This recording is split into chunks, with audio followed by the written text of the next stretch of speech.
Hello, my name is William James, I'm the baldbookgeek, and I watched a brilliant video by the Unwanted book club.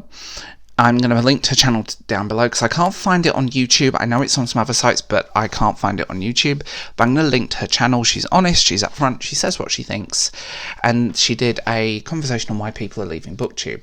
Please ignore the mess going on and the unfinishedness going on around me because I am currently decorating. So if you know my history, I've come close to canning this channel a few times, and Booktube is a weird place. Like Book Twitter itself is a weird place, and it's very much tables at high school.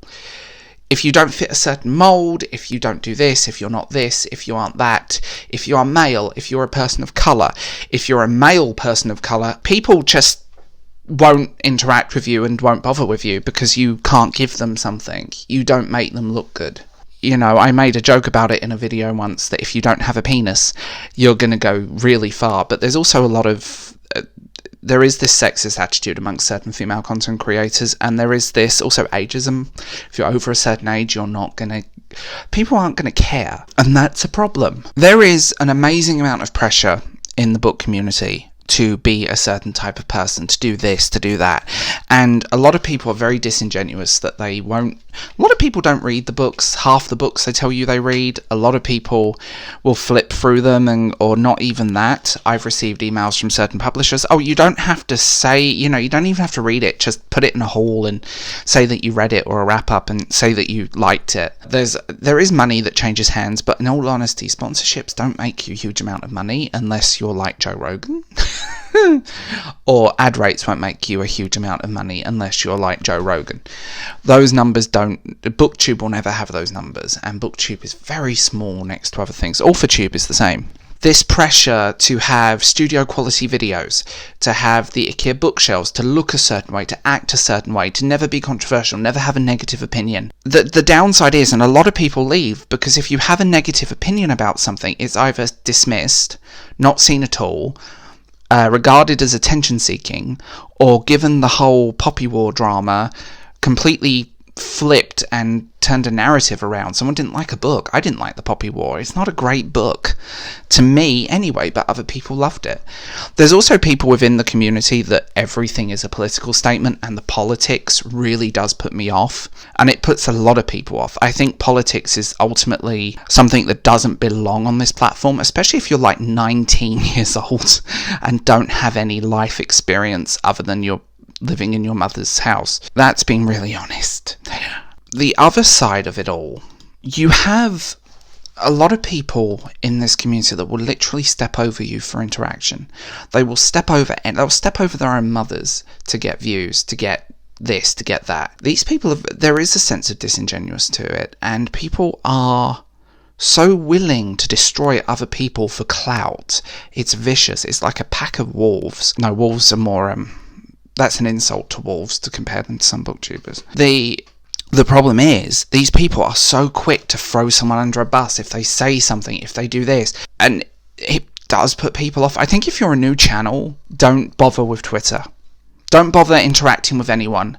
Just carry on, promote your videos, do whatever, but don't bother interacting because no one's going to care unless you can give them something. And a lot of that happens. A lot of it like, well, I will do this if you can give me something in return. Oh, I'll do a collab, I'll shout you out, but you must pay me and do the, join my Patreon for a month. Rachel Marie is a prime example of that. I cannot stand that woman, and I'm so glad she cancelled herself. But this sort of passive-aggressive micromanaging of, and this is true across a lot of people, passive-aggressive micromanaging of people, micromanaging of their image, having, well, this sort of building pseudo-loyalty by finding newbies in the tags and clicking subscribe, and then once you've done that, and once you hit a certain point, or they hit a certain sub count, they forget you exist.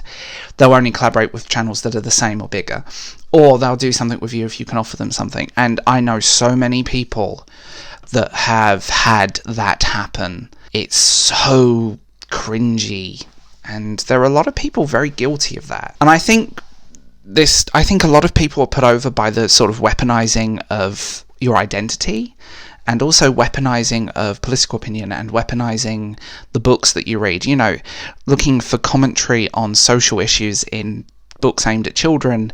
No. And, and I think you have this group of women who are, and men, there are some men in this one, that view themselves as activists, and they're not activists. They just put hashtags on Twitter and don't actually do anything.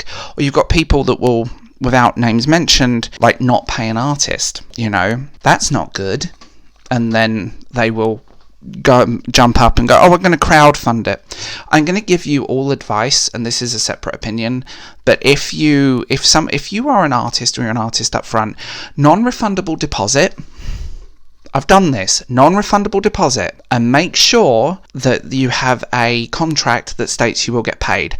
And thirdly, don't, under any circumstances, hand over the work until you receive payment. I want to put that out there. I think people need to know that, because I'm amazed how many people don't, especially new artists. You do need to learn this stuff very early on, because people will take advantage of you.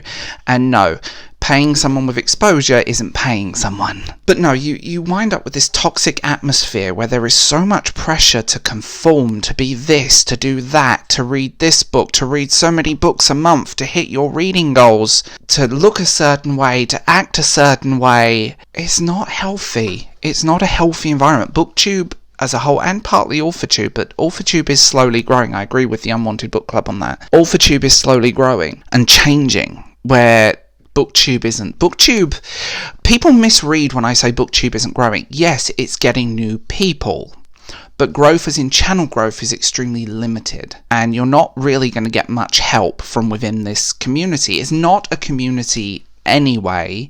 It's a bunch of people in high school who will go out of their way to destroy you if you put something wrong or say this or do that. And the problem is, it's so dominated with 20-something-year-olds that read YA that feel, which are children's books basically, but feel completely and utterly attacked for reading YA, which they're not. Read whatever you want. Do whatever you want. On the other side of it, don't weaponize it. Own it. Don't say, well, I read YA and I feel attacked for reading YA, and this is... No, own it. To quote Bette Midler at Live Aid with Madonna, a woman who pulled herself up by the bra straps. Pull yourself up by your bra straps. Also, my favourite drag queen says that a lot. Oh, honey, pull yourself up by your bra straps. And if you're wearing boxers, don't pull them up because it will hurt. Sorry. I think people weaponize so much that there isn't a community. And that's what you need to remember. Talking about certain books won't get you book reviews, for example, are another prime example. People don't do them because no one watches them unless it's like a uber negative review or a rant review or something. People aren't going to watch them. I mean, Read with Cindy is prime example. She's very intelligent in that way, but she's built her whole platform on negativity and ripping books apart. And that's a very intelligent thing to do. Her channel grew amazingly. I'm jealous of those numbers. But once you build your platform a certain way, it's very difficult to come out of that bubble. You're forever pigeonholed in that. And it is a shame. It is a real shame, because there are a lot of great people in this community, and a lot that don't get the love and don't get any support from the wider community, which sucks.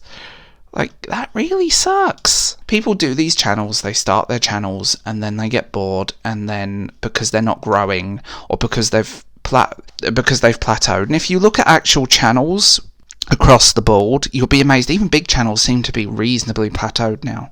I'm doing computer work now, and that is a shame, because it's why I broke out, and it's why you had to. People are leaving Booktube because they just can't deal with the stress. And if Booktube is causing you anxiety, depression, stress because you don't fit in, because you don't fit this mold that they want you to be in, they don't deserve you.